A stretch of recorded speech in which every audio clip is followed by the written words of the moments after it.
ፕሮፌሰር ምንዳራለው ዘውዴ ስለ አርበኛ እስክንድር ነጋ እንዲህ ከትበዋል። እስክንድር ነጋ ፈንታ እስክንድር ነጋ ፈንታ በ1960 ዓመተ ምህረት በአዲስ አበባ ተወለደ። አባቱ የአሜሪካው ሩትጋርት ዩኒቨርሲቲ ባልደረባ ሲሆኑ እናቱ ደግሞ የአሜሪካን ዩኒቨርሲቲ ኦፍ ቤይሩት አስተማሪ ነበሩ። በኋላም በአዲስ አበባ የግል የጤና ተቋም አቋቁመው በመንግሥት ንብረቶቻቸው እስከተወረሰባቸውና ሥራቸውን እስካቆሙበት ጊዜ ድረስ ሀገራቸውን በብዙ አገልግለዋል። እስክንድር ዕድሜው ለትምህርት ሲደርስ አዲስ አበባ በሚገኘው ሳንፎርድ ኢንግሊሽ ስኩል መማር ጀመረ። ትምህርት ቤቱ የተሻለ የትምህርት ጥራትና የትምህርት መርጃ መሳሪያዎች አሉት። በሙያዊ ብቃታቸው የተመሰገኑ ምሁራን ያሉት ሲሆን ተማሪዎችን ለማስተማር ትምህርት ቤቱ የሚያስከፍለው ገንዘብም ከሌሎች ትምህርት ቤቶች ጋር ሲነጻጸር ከፍተኛ የሚባል ነው። የመጀመሪያ ደረጃ ትምህርቱን በዚሁ አጠናቆ የሁለተኛ ደረጃ ትምህርቱን በሰሜን አሜሪካ ተምሯል። ከዚያም ዋሽንግተን በሚገኘው አሜሪካን ዩኒቨርሲቲ በመግባት ኢኮኖሚክስና ፖለቲካል ሳይንስ አጥንቶ የማስተርስ ዲግሪውን ይዟል።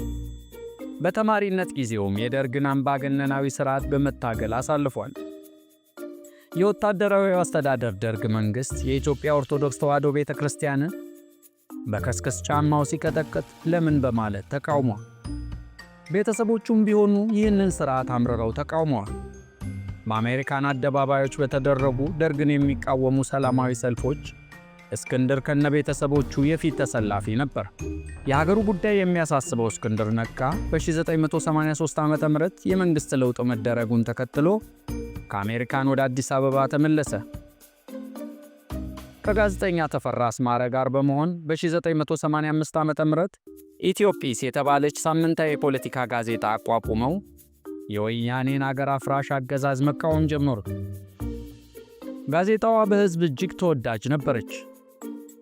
የተጻፈላት መሸጫ ዋጋ 75 ሳንቲም ቢሆንም በሽሚያ እስከ 7 ብር ድረስ ትሸጥ ነበር።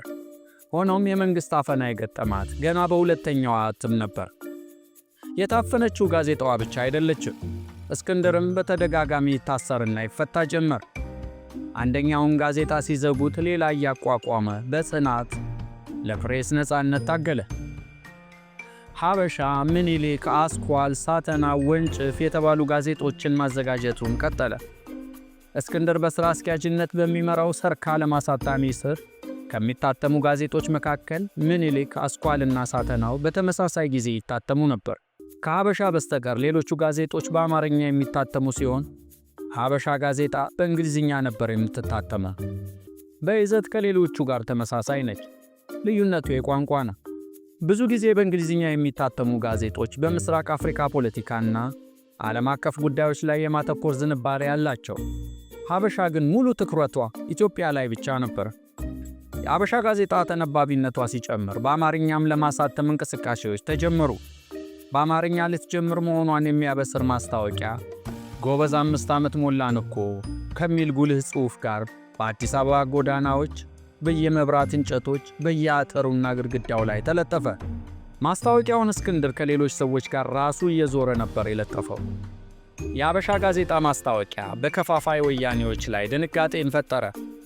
በተለይ ጎበዝ 5 ዓመት ሞላን እኮ የሚለው አስከፋቸው። የሚችሉትን አደረጉና እስክንድርን አሰሩ። ጋዜጣዋን ሳትታተም በማስታወቂያ ቀረች። ሁሉም ጋዜጦች የወያኔ ወይም ኢህአዴግን ሸፍጥ ፊት ለፊት የሚያወጡ ነበሩ። በዚህም ከ9 ጊዜ በላይ ታስሯል። እስክንድር ነጋ ለሐሳብ ነፃነት፣ ለሀገር ሰላምና አንድነት ሲል በቆራጥ ጋዜጠኝነቱ ለ10 ዓመታት ያህል በወያኔ ታስሯል። እርሱ ብቻ ሳይሆን ባለቤቱ ጋዜጠኛ ሰርካለም ፋሲልም አብራው ስትታሰር ኖራለች። በገዢው ፓርቲ የሚፈጽምባቸው ግፍ ከባልና ሚስቱም አልፎ ለልጃቸው ወርዷል። ይኸውም ልጃቸው ናፍቆት እስክንድርም በቃሊቲ እስር ቤት መወለዱ ነው። እናቱ ሰርካለም ስላልተፈታች ናፍቆት ለአያቱ በመሰጠቱ ጡት የመጥባትን የሕፃን ልጅ ወግ አላየም። በአንድ ግቢ ውስጥ ታስረው የሴትና የወንድ በሚል አጥር ተከልለው እስክንድር ሚስቱ በጥላቻ በሰከሩ አረመኔዎች ከለላ ስር ሆና ስታምጥ ከጎኗ መገኘት አልቻለም። የቅርብ ሩቅ ሆኗል። ከዚህ በኋላም ለልጁ የቤት ውስጥ አባት መሆን አልቻለም። ከቤተሰቡ ይልቅ ትኩረቱን ለሀገሩ አድርጓልና እስክንድር በ2013 ዓመተ ምህረት በቅርቡ በችሎት የተናገረውን ብናስታውሳችሁ በህወሓት ጊዜ 10 ዓመት ታስሬያለሁ፣ በዚህኛው ስርዓት ደግሞ ይኸው 1 ዓመት ታሰር። በዚህ ጊዜ ውስጥ ልጄን አጥቼዋለሁ።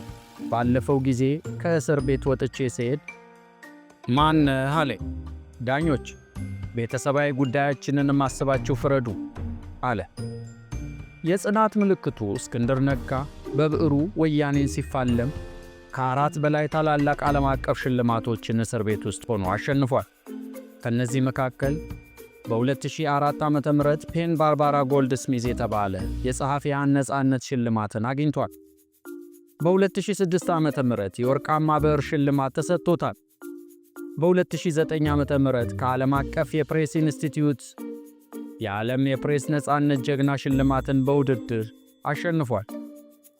በ2010 ዓ.ም ከኦክስፋም ኖቪ የብዕር ሽልማትን አግኝቷል። እስክንድር ከወያኔ የእስር ካቴና እጁን ካላቀቀ በኋላም አዲሱን የኦሮሞማ የአብይ አህመድን መንግሥት ለመቃወም ቀድሞ የተገኘ የማንቂያ ደውል ነው።